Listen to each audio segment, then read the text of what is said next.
So how does CareLink Advantage work? Let me tell you about two things that were very important in the development of this product for me. First of all, the role of the senior. The role of the senior had to be passive. They don't want any lights flashing, any buzzers going off in their home or apartment. They don't want to have to push any buttons to acknowledge taking medication or calling for help, etc.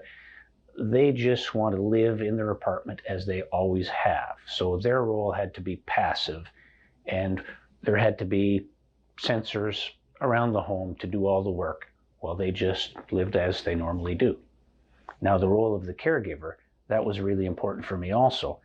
To me, I did not want a system where the caregiver had to log in and look in several times a day around the clock to make sure that mom was okay or dad was okay.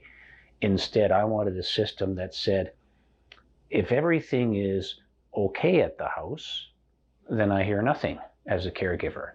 But if something is not okay at the house, if something needs my attention, if something is an actual emergency, I want the system to reach out and find me in real time, immediately, no matter where I am in the world.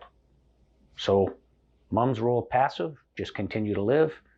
Caregiver's role, respond to exceptions. Anything odd happens, anything needs your attention, the system needs to find you no matter where you are right away.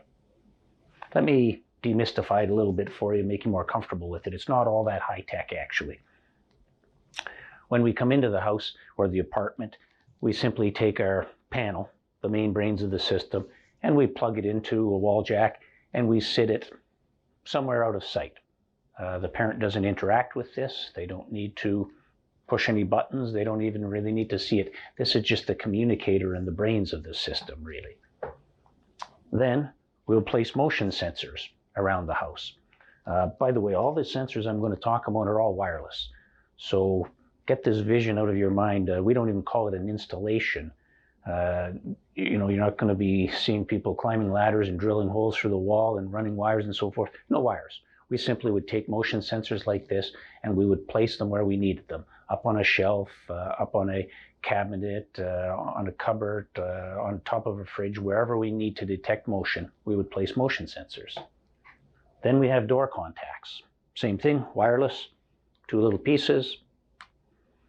On doors, on fridge doors, if eating habits are an issue, on whatever we need to track, whatever we need to gather information from, contacts. A little bit of two-way tape on the back of each, job's done. Then we have a bed sensor. This is it. We simply place that between the mattress and the box spring on the bed, and this gives us our information that we need to know with respect to sleeping patterns as well as potential falls during the course of the evening. One last little thing I'm going to show you quickly is our Midshire Stand. That's it. Sits on a counter. This is where mom or dad would come and get their medication every day to take their pills. Once again, no buzzers, no lights, no sounds, no buttons for them to push. It's just where it happens to sit. So let me explain what happens now. If once all the system is installed, we listen to your concerns. What are you nervous about? What are you concerned? What are you worried about? What's scaring you with respect to your parent's situation? Then we would help you set rules around those situations.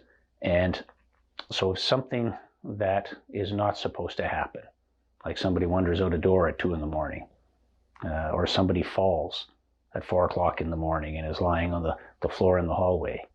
If something is not supposed to happen, the system is automatically going to reach out and find you and make you aware of the situation. The opposite is also true. If something is supposed to happen, like medication gets taken at 8 a.m., 12, and 6 p.m. Something that is supposed to happen doesn't happen, the system will reach out and find you, no matter where you are. So how does it find you? That's up to you. You can have it send you a text message. You can have it send you an email. You can have it send you both. You can have it give you a voice message. In other words, an automated voice will call and tell you exactly what's going on at the house. You can send these messages to one caregiver, to two caregivers. You can send it to 10 caregivers.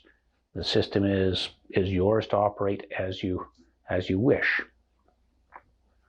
So it doesn't matter what your concerns are or what the situation is of your loved one, whether they have congestive heart failure, whether they have bad diabetes, Alzheimer's or some other dementia, Parkinson's, or whether they're just blessed to have lived to a ripe old age and now they're a little bit vulnerable to be living alone. Doesn't matter what. CareLink Advantage can help you keep them safer, and it can help you in your role as a caregiver.